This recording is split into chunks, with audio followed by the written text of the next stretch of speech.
నమస్కారం అండి. నేను doctor Ratnakar, consultant orthopaedic surgeon, Apollo hospitals, Hyderabad. So, కొంతమంది ఉంటారండి. కొంతమంది పేషెంట్స్ నడిచొచ్చే వాళ్ళు ఉంటారు. వీల్ చైర్‌లో ఉంటారు. కొంతమంది నా వయసు 70 సంవత్సరాలండి. నేను చేసుకోవడం వల్ల నాకేంటి లాభం? ఈ వయసులో నేను చేసుకోవచ్చా? రెండోది ఇంక మళ్ళీ నాకు జీవితంలో నొప్పి రాకుండా ఉంటుందా? ఇలాంటి క్వెషన్స్ చాలామంది అడుగుతూనే ఉంటారండి. సో, వయసు అన్నది ఒక నంబర్ అని అందరం చెప్తూ ఉంటాం. నేను నడవాలి, నా పనులు నేను చేసుకోవాలి అన్న వాళ్ళకి వయసు అన్నది సంబంధం లేదు. ఆపరేషన్ ఏ వయసు వరకన్నా చేసుకోవచ్చు. మీరు ఆపరేషన్‌కి సిద్ధపడితే దానికి మీరు తట్టుకుంటారా లేదా? మీ వయసు సహకరిస్తుందా లేదా? అన్నది మనం పరీక్షలు చేసి ఆరోగ్యపరంగా కార్డియాలజిస్ట్ గాని, మత్తు డాక్టర్ గాని యూజువల్‌గా 70 సంవత్సరాలు అంటే 50 దాటిన వాళ్ళకి బీపీ, షుగర్‌లు ఉండటం సహజం. లేకపోతే కొంతమందికి స్టెంట్‌లు ఉంటాయి. కొంతమందికి బైపాస్ సర్జరీస్ కూడా అయిపోయి ఉంటాయి. సో, ఆరోగ్యపరంగా మీరు ఫిట్టా లేదా అన్నది కూడా నిర్ధారించుకొని ముందుకెళ్తాం. కాకపోతే వీళ్ళకేంటంటే నేను మోకాలు నొప్పితోటి నడవలేకపోతున్నాను. నేను నడవాలి, నా పనులు నేను చేసుకోవాలి అన్న కోరిక ఉండాలి.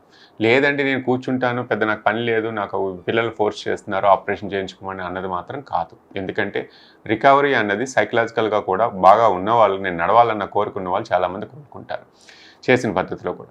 సో, అదే 70 సంవత్సరాలకి మీరు అడిగారు మోకాలు నొప్పులు కదా అనేసి, అది ఎమర్జెన్సీ ఆపరేషన్ కాదు కాబట్టి. పడిపోయి వచ్చే అవకాశాలు కూడా చాలామంది ఉంటాయి. ఈ మోకాలు నొప్పులు నెగ్లెక్ట్ చేస్తే. దీనివల్ల అప్పుడు పడి ఫ్రాక్చర్ అయితే ఇన్ని ఆలోచిస్తామా అన్నదానికి సమాధానం లేదు ఎవరి దగ్గర. అది ఖచ్చితంగా చేయించుకోవాలి కదా! ఎంత వయసు వరకన్నా ఎంత రిస్క్ ఉన్నా సంతకం పెట్టి చేయించుకోవాల్సొస్తుంది. ఆ పడిపోయే వరకు ఎందుకు తెచ్చుకున్నారంటే సగం మందికి మోకాలు నొప్పులే. బాత్రూమ్‌కని లేచానండి, లేదా నీళ్లు తాగుదామని లేచాను, మోకాలు పట్టేయలేదు, జారి పడిపోయాను, నీళ్లున్నాయి చూసుకోలేదు, పడిపోతానన్న భయం చాలామందికి ఉంటుంది. దానివల్ల కూడా నడవరు.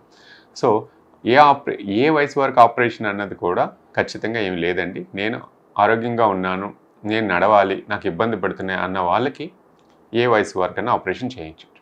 70 సంవత్సరాలకైనా, 60 సంవత్సరాలకన్నా ఆపరేషన్ ఒకసారి చేస్తే నొప్పులు పూర్తిగా పోవడానికే తప్ప మళ్ళీ తిరిగొచ్చే అవకాశాలు లేవు.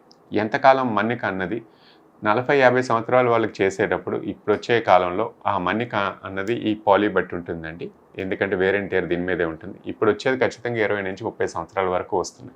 కరెక్ట్‌గా చేసి బ్యాలెన్స్డ్ కరెక్ట్‌గా ఉన్నాయి అంటే జీవితాంతం వచ్చే అవకాశాలున్నాయి. ఎందుకంటే మన పేషెంట్ చాలా వరకు నెగ్లెక్ట్ చేసే వస్తారు. తొందరగా రారు. అన్ని రకాలయిపోయాయి. ఆయుర్వేదిక్ అయిపోయింది, హోమియో అయిపోయింది, ఇంజెక్షన్స్ వాడేసాను, ఇన్ని వాడేసాను, ఇంక నా వల్ల అవ్వట్లేదన్న దశలోనే చాలామంది వస్తారు తప్ప ముందే వచ్చాయి. సో, దీని గురించి ఫలితం గురించి ఆలోచించొద్దండి. ఎందుకంటే అది జీవితకాలం నొప్పి లేకుండా ఉండటానికే ఆపరేషన్ తప్ప నొప్పొస్తే ఇంకా ఆపరేషన్ అన్న మాట అవసరం లేదు.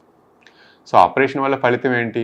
నొప్పి తగ్గాలి, స్వయంగా బాత్రూమ్‌కెళ్ళాలి, 3 అటు ఇటు తిరిగి నా పనులు నేను చేసుకోవాలి అన్నదానికి ఆపరేషన్. ఇలాంటివేమీ అవ్వలేదు అనంటే కుదరదు. ఆపరేషన్ అవసరం లేదు. తర్వాత నేను మెట్లెక్కొచ్చా? మీకు కండబలం బావుంది, నడుము నొప్పి లేదు అన్న వాళ్ళు మెట్లెక్కొచ్చు, దిగొచ్చు. కింద కూర్చోవడానికి రాదంట కదండీ చాలామంది అడుగుతుంటారు. 100 మందికి చేస్తే 100 మందికి కింద కూర్చోవద్దండి అని నేను చెప్తాను. ఎందుకంటే చాలామందికి నడునొప్పి ఉంటుంది. దాన్ని నెగ్లెక్ట్ చేస్తూ ఉంటారు. కింద కూర్చొని లేవాలి అంటే మోకాళ్ళే కాదు, నడుము కూడా సహకరించాలి. నేను కూర్చుండిపోతాను. లేచేటప్పుడు చాలామంది సపోర్ట్ తీసుకొని, లేకపోతే ఎవరన్నా సాయం తీసుకొని లేస్తూ, గోడ పట్టుకొని లేస్తూ ఉంటారు. అలాంటివి చేయకూడదు. కొంతమంది కూర్చుంటారు 100లో మేము చేసిన వాళ్ళకి అందరికీ చెప్పిన. వాళ్ళు ఖచ్చితంగా సునాయాసంగా లేవగలరు. కాళ్ళు ఫోల్డ్ అవుతాయి. దానికి ఇబ్బంది లేదు. కాకపోతే లేవటానికి కండబలం లేని వాళ్ళకి వద్దని చెప్తాం. అంతే తప్ప కింద కూర్చోకూడదు, ఇండియన్ కమోడ్ వాడకూడదు అన్నదానికి లేదు. వాళ్ళ ఫ్లెక్సిబిలిటీ బట్టి, వాళ్ళ కండరాలు బలం బట్టి ఇవి చేసుకోవచ్చు. కానీ దీర్ఘకాలికంగా నడునొప్పి బాధపడుతూ, ఇవి పడుతూ ఉంటే నడుంకే కాదు మోకాళ్ళకు కూడా ఇబ్బందులు పెరుగుతూ ఉంటాయి ఆపరేషన్ చేసిన తర్వాత. అందుకే ఎవరికైనా వద్దు కింద కూర్చోవడం, మెట్లు ఎక్కడం చేయగలిగితే చెయ్యండి. కాకపోతే ఖచ్చితంగా అందరికీ కాదండి. అది మాత్రం గుర్తుపెట్టుకోవాలి. ఏ వయసు వరకన్నా ఆపరేషన్ చేయొచ్చండి. నేను యాక్టివ్‌గా ఉన్నానండి, నాకు కాళ్ళ నొప్పుల వల్ల ఇబ్బంది పడుతున్నాను, నేను తిరిగి నడవగలనా అన్న వాళ్ళకి ఖచ్చితంగా చేస్తామండి. దానికి వెంటనే నడవచ్చు. ఇవాళ ఆపరేషన్ చేస్తే రెండో రోజు నడిపిస్తాం. నెమ్మదిగా క్రమంగా దీంట్లో రెస్ట్ అంటూ లేదు. దూరం పెరుగుతూ ఉంటుంది. వాళ్ళ పనులు వాళ్ళు చేసుకుంటూ ఉంటారు. సో, చాలామందికి ఫలితం అంటే 2-3 వారాలు లేదా 4 వారాలు వయసుని బట్టి, వాళ్ళ మెంటల్ కండిషన్ అంటే విల్ పవర్‌ని బట్టి, వాళ్ళ బాడీ స్ట్రెంగ్త్‌ని బట్టి ఇది ప్రతి మనిషికి వేరే అవకాశం ఉంటుంది. అంతే తప్ప దీనివల్ల నష్టపోయే అవకాశం లేదు. అదే రిస్క్‌ని మనం ఎమర్జెన్సీ సర్జరీ అయితే ఒప్పుకుంటాం, మామూలు సర్జరీ అయితే ఆలోచిస్తూ ఉంటాం.